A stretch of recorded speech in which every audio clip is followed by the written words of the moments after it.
Hello everybody, it is ChaosSinfulRose back once again with a filler Let's Play. Well, not once again, it's like one of my first things for filler. Everybody, welcome to Bastion.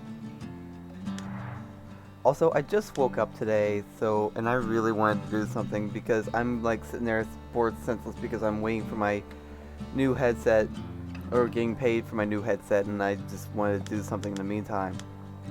So, we're just gonna get on with the story. We're gonna be heading into normal mode. No sweat mode we're not gonna be doing because that's just super easy mode. New Game Plus, I already beat this game. This is head right into normal mode. Yes. Might have to turn on the music a bit later though. One thing I love about this game is the narrator, and it's gonna be hard to talk around it. So The story is supposed to start at the beginning. Ain't so simple with this one. So I turned it down Now here's a kid who's a fair bit, but I'm still having the subtitles on there. Rock in the sky. He gets up, sets off for the Bastion, where everyone agreed to go in case of trouble. The ground forms up under his feet as it moves away. He don't stop to wonder why. Now the worlds are pretty much formed around you. This is our main character, the kid. We'll get more into his backstory as we go along. But let's just head up a little bit further. Finds his lifelong friend just lying in the road. Well, it's a touching reunion. So we just got the sail hammer, which we can just basically smash everything we possibly can with. And the targeting reticle actually does stuff. Like literally, it's what you're gonna be aiming your hammer and everything else with. See? Now which way you're facing is which way your arrow is.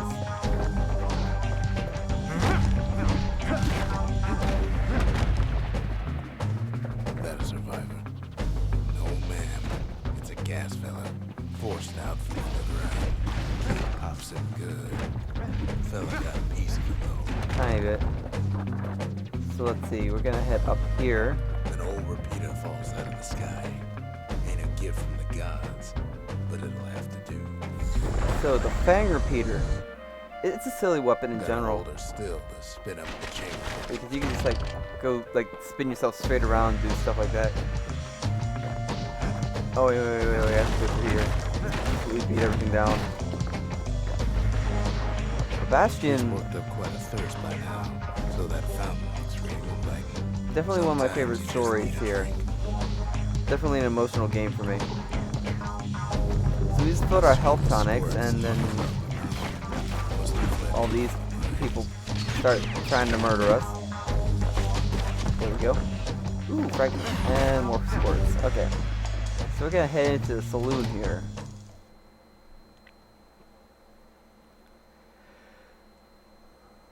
Doo-doo. He sets foot inside one of Zealandia's famous watering holes. Inside's old Rondi, the bartender. The calamity got him before his drinking did. Alright, let me just fix the music volume a tiny bit there.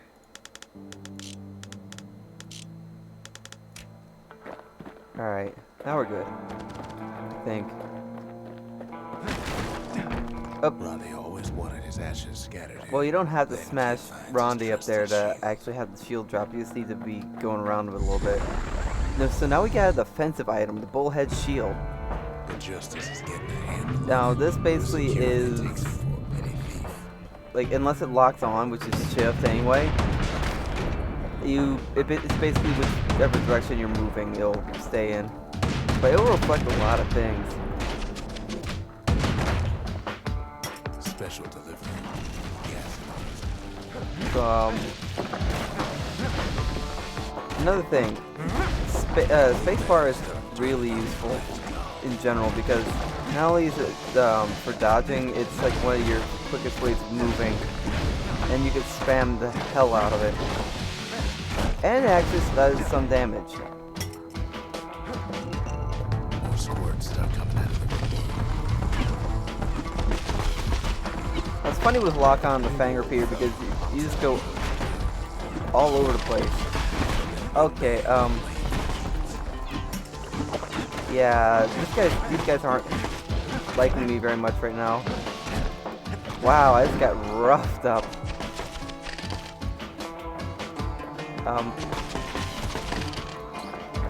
So let's just finish up here and get the hell out. Sees the way to the Bastion out the window.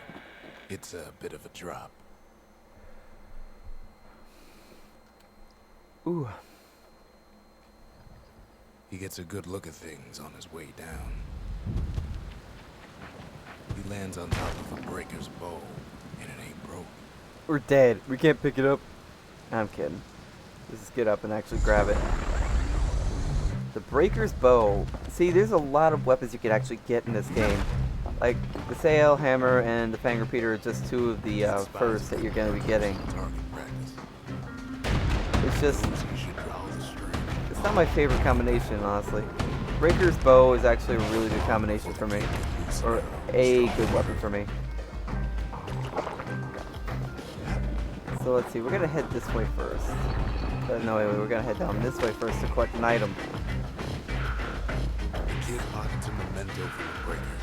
Wants the fastest man in the land. I think I need to readjust the music a tiny bit again.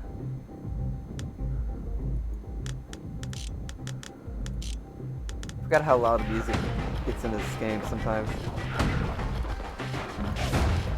But yeah, I'm really good with the bow there. Emergency defenses still work.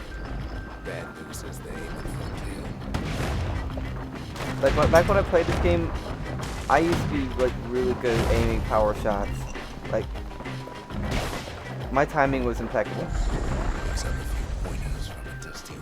So now we're getting into special attacks, such as the whirlwind. I just kind of erase everybody there with.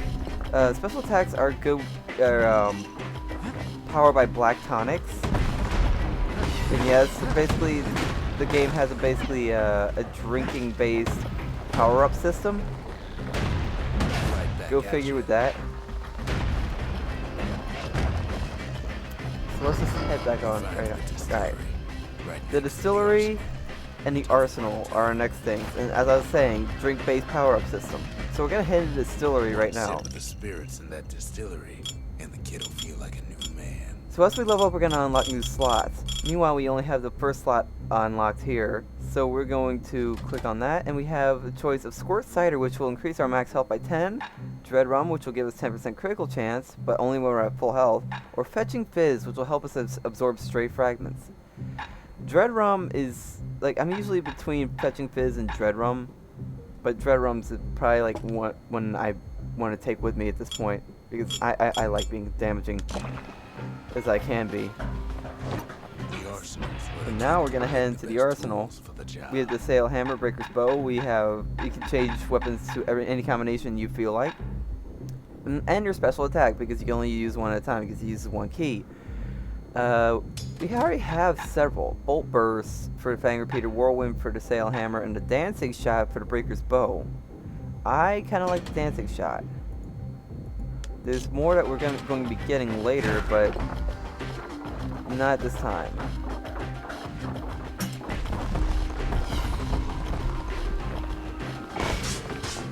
And that's dancing shot. I just kind of murdered everything. Alright, let's take the fragments here and keep on our merry way. And then we have sport spawners in these popcorn containers, or wherever you want to call them. And I just sniped the crap out of them. Like, that was probably the simplest thing I could have done. And we're going to be needing these fragments, like, down the road for upgrades and such. Dang! That was great. Like, point blank sniped. Also, I realize the frame rate's dropping on occasion, so I might have to take a look at that.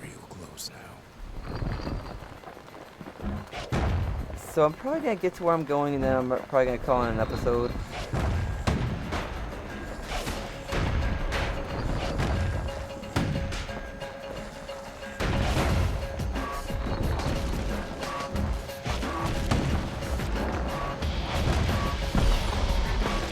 Whoa, leave me alone. Oh, yeah, the fragments fell off. No. Okay, we almost died here, but good thing you can heal it pretty much almost any time. And there's a health tonic right here for us. So, taking this to something heavy here will actually trigger a battle, which is going to be, well, our first boss battle here, pretty much. Something heavy, which is pretty much what we can use for. Dang. Me trying not to get killed is gonna be a downfall of my commentary here. Something heavy is gonna be something that we're going to be using to upgrade the sail hammer. Whoa. Also, this big gas fella here, not happiest guy because he's kind of literally smashing everything here. And I think I should smash him before that because we're losing a lot of ground, literally. Kid puts him out of his misery. And we're at level 2. And we should probably fix this sport problem. Like, right now. Because there's a lot of them already. By doing that, a whole bunch of fragments drop out of the sky. Also, I feel like I should say, like, during that, I definitely could have gotten knocked into the air, which I would have been introducing the aerial recovery system, which is basically a one-button press. I think it's like space, your dodge key to recover mid-air. Otherwise, you'd just be landing flat on your face. He steals the city's heart. So we get what we came here for, the city's core, which was pretty much keeping this place up. So now we're running for our lives, or rolling for our lives. Also, I feel better that I can actually talk a bit more because the volume on the narrator's down and I nearly fell off, which I don't want to do. And I put the subtitles on. And the narrator's pretty accurate. Like, he knows I'm rolling my butt off. And this is actually easy for me by this point. Actually, like, you had there were two ways to end that. Either you fell off and you basically got to where you needed to in the first place, or you hit here, and there's basically an achievement. His mind races. So, here we are, the Bastion. Did anybody else survive? This is Sure where enough, we were intending to he go. finds another. He finds me. And here's what's pretty cool about this. The narrator in here is an actual game, a character. Like, who in the game actually does that? Whatever, we just talk to him. We talk for a spell. So, we have two options. Let's ask him about the city crest here. There's a bit of the Bastion's power in that crest. Enough to point the way to the cores. That was short. Let's ask him about the core. Feels warm to the touch and hums like a motor. What exactly does it do? All I tell him is to set that core of his on the monument there. Then watch.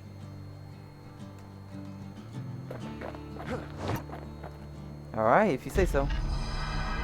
And just like that, the Bastion comes alive. Starts growing again. Growing stronger. Kid's gotta put its power to good use. Now the Bastion can send him even farther into the wild unknown. Alright, so with this core, every core we're gonna be getting will activate foundation slots. My frame rate just dropped like hell. Anywho, we're just gonna activate this foundation slot here. What to do. And we have access to a distillery and an arsenal. We don't have enough weapons to actually make things good with the arsenal now. So we're gonna be putting up our distillery first. And now we have new spirits in stock. Next time to sample spirits from my personal supply. So Rux gives us a couple more options, which is the narrator's name, by the way. I already spoiled that. Since we leveled up in that past area, we have the level 2 slot open, and we have a couple more things to choose from. The Hardy Punch, which will give us a chance to carry on if defeated and damage surrounding foes if we are defeated. Were Whiskey, 100% critical chance but only active when below 33% health. Or Cinderbrick Stout, 33% more speed while defending. Now, I'm caught between Cinderbrick Stout and Were Whiskey. it's really good to be speedy, a bit more speedy when you're moving. But where I like having my critical chance, like whether I'm full health or trying to bow my way out of a fire here. So I'm gonna take the Ware whiskey with me on this one. Ware whiskey has no scent, but tastes like a pepper boot heel. It's not for everyone. Now, I'm not sure if the music was You louder never know what's out there waiting for 'em. or not, but I might have to work on that. Anyways, this is where I'm gonna be calling it. There is no idea what's out there waiting for us. So, thank you guys so much for watching. I've been ChaosSinfulRose, and in the next episode, we're taking on the Wild Unknown. See you guys next time, and fly high.